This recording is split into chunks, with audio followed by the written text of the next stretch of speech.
Hump day. Hump day, that's right. We are at the hump of the week, our favorite day. Actually, yesterday might have been Dave's favorite day. I love hump day. Wednesdays are great.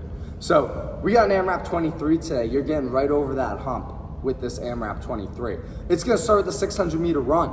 Then, you got 23 plate ground to overheads, followed by 23 goblet lunges in total, and 23 alternating dumbbell sumo deadlifts in total. So again, for those goblet lunges and those sumo deadlifts, the 23 are total reps, not reps each side. So you do 12 on one side, 11 on the other, alternating back and forth. If you got a little OCD when it comes to uneven numbers, you can do 24 reps to keep them nice and even, not 22. We'll know if you do.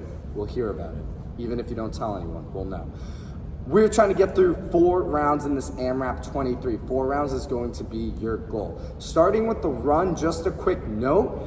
When you're running, if you don't have a 600 meter mark marked out at home, what we recommend is before you start the workout, run out at about a pretty brisk pace, about a minute and a half. Make a mental note, choose some type of landmark of where you are when you stop. That'll be your 600 meter mark, and then run back in. We want the 600s taking you about 3 minutes to complete. So a minute and a half out approximately, and a minute and a half back again. Make that kind of mental note of a landmark before this workout actually starts.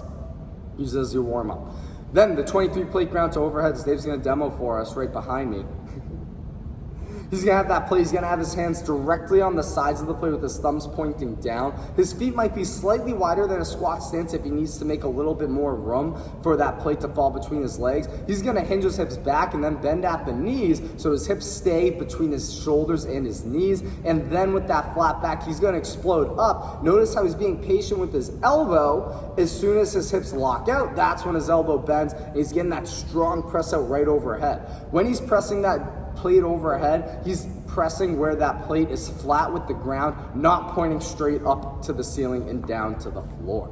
Trying to get those 23 plate ground to overheads unbroken, at least in the first couple rounds. If you need to break those up into 2 sets, something like 13 and 10, 12 and 11, feel free to do that at least in the 3rd round. Try to wait till you get to at least the 3rd round before you even think about breaking them up due to fatigue. Next is gonna be those goblet lunges. Dave's gonna take a nice big step out. He's gonna control that knee. You're going for a squat, weren't you? No. Yeah, you were. He's gonna take a nice big step out. He's gonna control his back knee to the ground. If you can't control your knee to the ground, control it as low as you can and then stand up out of it. Notice his front leg is stacked in a perfect L position where his knee stays directly over his heel. His shin is straight up and down. It's not driving forward over his toes. Shows us from the side. He has a slight forward knee, but it's fine because it's still behind his toes and he's maintaining a perfectly flat foot. Knee again is controlled to the ground. You're alternating the legs, 12 on one side, 11 on the other. Try to start with the opposite leg from the previous round to keep the reps as even as possible per side.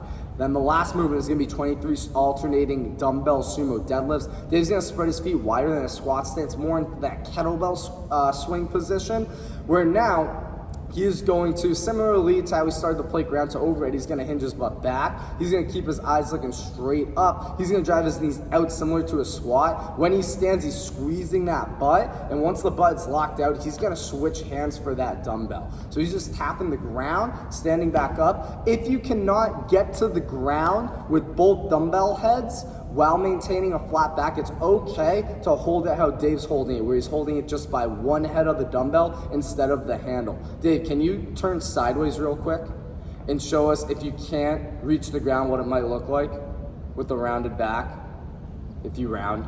So there, Dave went that extra couple inches and he rounded his back, which is what we want to avoid doing. So if you're not sure if you're doing it, do this sideways in the camera and see if your lower back rounds. You'll see it especially at the very end of the motion, about 2 or 3 inches from the ground. Okay, that's when you'll probably see it happen. There, Dave has a perfectly flat back. I am so impressed with that. I'm practicing a lot for this one moment. So again, your goal is to get 4 rounds in that 23 minutes. It's gonna be tight to get 4 rounds, but we believe in you.